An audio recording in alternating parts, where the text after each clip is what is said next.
Karibu sana katika channel yangu ya YouTube, natumai sote ni wazima. Leo katika video hii nitakwenda kufahamisha jinsi gani ya kuchukua screenshot ya screen yako katika kompyuta yako, na tutatumia Windows 11 kuweza kuoneshana hizo njia za kufanya za kupita ili kuweza kutake screenshot ya screen yako ama sehemu ya screen yako. Ni rahisi sana, just fuata hatua nitakazopita, na wewe ukiwa unafanya huko katika kompyuta yako basi utaona kuwa ni rahisi na haina ugumu wote kuweza kutake screenshot. So kuna njia takriban kama 3 ambazo tuna uwezo wa kuzitumia kutake screenshot ya sehemu ya screen yetu ama screen nzima. Njia moja wapo ni kupitia key hii ya print screen ambayo inapatikana katika keyboard yetu, ambayo itaturahisishia sisi mara moja kutake screenshot sehemu yoyote ile ya screen yetu. Na pia kutakuwa na njia nyingine ambayo ya humu ndani ya kompyuta yako bila kutumia keyboard shortcut yoyote, kwa sababu sometime keyboard yako inaweza kuwa na matatizo na utahitajika kufahamu njia nyingine ambayo utaweza kutake screenshot bila kuhusisha hii print screen. Sasa tukianza na hii njia ya kwanza ya kutumia print screen, njia hii inakupa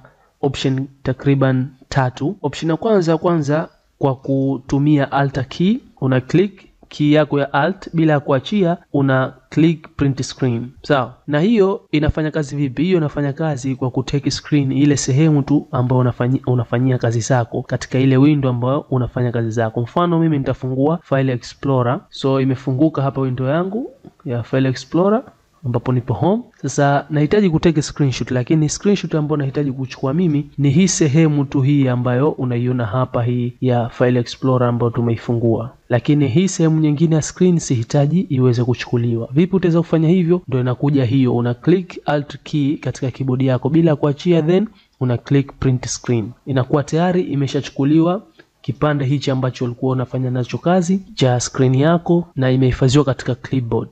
Ili kujua kama kweli imehifadhiwa katika clipboard, naweza mimi hapa kuja kufungua Microsoft Word ili nikuoneshe kama kweli imehifadhiwa katika clipboard na tumetake screenshot. Nitafungua blank document, then hapa nitakuja nitaipaste. Nita right click paste, na hii hapa tayari imeweza kupestiwa. Kwa hiyo nimechukua screenshot kwa kupitia alt plus print screen key zangu katika keyboard, na imechukuliwa screenshot sehemu hii tu ya ile window ambayo nafanyia kazi kwa muda huu, ambayo ni hii nimekuonesha nimepaste. Na una uwezo wa kuisave hii kwa sababu bado haijasaviwa, ipo katika clipboard. Unaweza kusave humu katika Microsoft Word, kwa right click katika hii picha yako, uka save as picture, ukaiweka sehemu ambayo unahitaji kuweka katika desktop, then ukaiita pengine hii ni picha namba 1, ukaisave. Itakuwa tayari umeshaisave katika desktop na tayari unaiona hii hapa picha namba 1 tumeihifadhi katika desktop na tuna uwezo wa kuitumia hata kwa baadaye. Hivyo ndivyo ambavyo njia moja hapo una uwezo wa kutake screenshot ya screen yako ya ile sehemu tu ambayo unaifanyia kazi, kama huhitaji kuchukua full screen ya kompyuta yako. So ukiachilia njia hiyo, pia tuna uwezo wa kutumia print screen kutake screenshot full ya screen yetu. Vipi unaweza kufanya hivyo? Una click tu katika hii print screen, utaletewa modi 4 juu. Umeona kuna mode ambayo inasomeka full screen mode, kuna mode ambayo inasomeka window mode, kuna mode ambayo inasomeka freeform mode na rectangular mode. Kwa sisi tunahitaji tu take a full screen mode, kwa nita click hapa, itachukua full screen. Na ili kujua kama imechukua full screen, vile vile una uwezo wa kuja katika app yoyote ile ukaja kupaste hiyo picha. Mfano Microsoft Word hapa, nikaja nika right click hapa, nika paste, na nikaona picha yangu imeweza kupestiwa hii hapa ambayo ipo full. Ni kubwa sana na ndio maana haijatoka vizuri. Kama unavyoona, acha nifanye kwa ndogo ione vizuri. Hivyo ndivyo ambavyo unaweza kutake screenshot.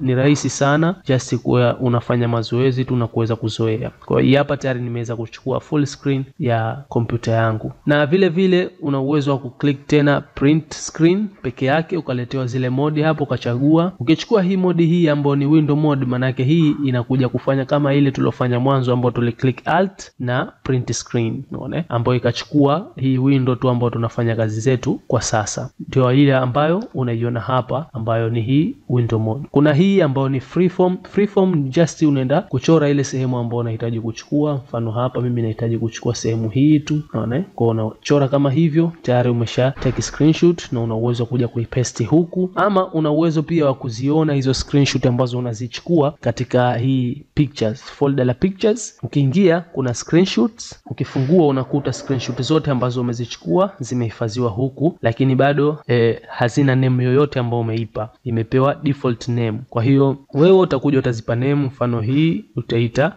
freeform mode, kwa sababu tumetumia freeform mode kutake screenshot ya hii, na una uwezo wa kuiweka katika desktop ukaenda ukaitumia sehemu yoyote ambayo unaitumia. Hivyo ni rahisi sana kuweza kutake screenshot ya screen yako katika Microsoft Windows 11. Ukiachilia hivyo, pia tupo na ukiklik katika print screen, tupo na hii rectangular mode, una uwezo wa kutake screenshot in form of rectangular kama hivyo. Tayari imeshahifadhiwa huku katika screenshot hapa kama unavyoiona, na tayari ipo katika clipboard. Pia una uwezo wa kuja kuipaste huku katika application yako yoyote tu, sio lazima Microsoft Word kama nilivyotumia mimi. Umeona imeweza kupastiwa hii hapa picha ambayo tumechukua kupitia ile rectangular mode. So hapa unaikuta huku katika picture screenshot zinakuwa zinahifadhiwa huku. Kwa hiyo kama umetake screenshot na una wasiwasi hujui iko wapi, unaweza kuja katika pictures screenshots ukaweza kuiona hii hapa. So hivyo ndivyo ambavyo unaweza kutake screenshot. Na nimekwambia kuwa unaweza kuwa keyboard yako ni mbovu, haifanyi kazi vizuri, unaweza kuja basi katika search hapo kaandika snipping. Hii ni njia nyingine ya kuweza kutake screenshot, snipping tool. Utakapoipata hii snipping tools, open.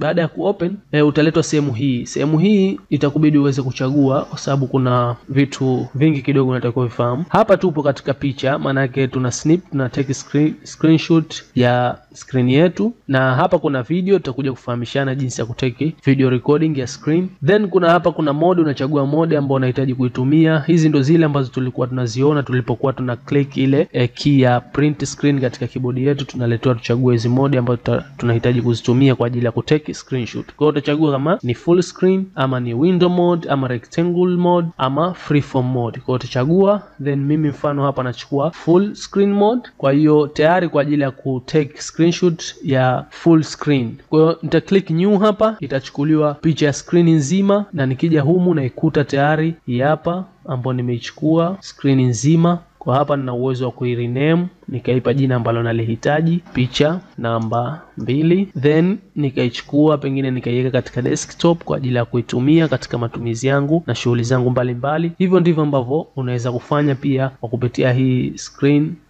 tool, na ukatake screenshot na kuweza kusave. Una uwezo pia wa kuto kuirename huku, just ukaisave hapa tu katika snipping tool kwa kuklik hapa save, ukaipa jina hiyo screenshot yako, pengine picha namba 3, ukaisave sehemu ambayo unahitaji kuisave. Mimi katika desktop, itakuwa tayari umeshaweza kuisave hapa picha namba 3 ambayo ni hii unayoiona hapa, ipo katika snipping tool. Hivyo ndivyo ambavyo unaweza kutake screenshot ya screen yako katika kompyuta yako. Asante sana, natumai umeweza kujifunza kitu japo ni kidogo, lakini umepata kujua kitu kipya. Endelea kushare na wengine wapate kujifunza. Tukutane katika video inayofuata, nitakuja kufahamisha jinsi ya kurekodi screen yako. Ni rahisi sana, haihitaji application ya nje, just humu katika Windows 11 yako ipo features hiyo ya kuweza kurekodi screen yako. So tukutane katika video inayofuata.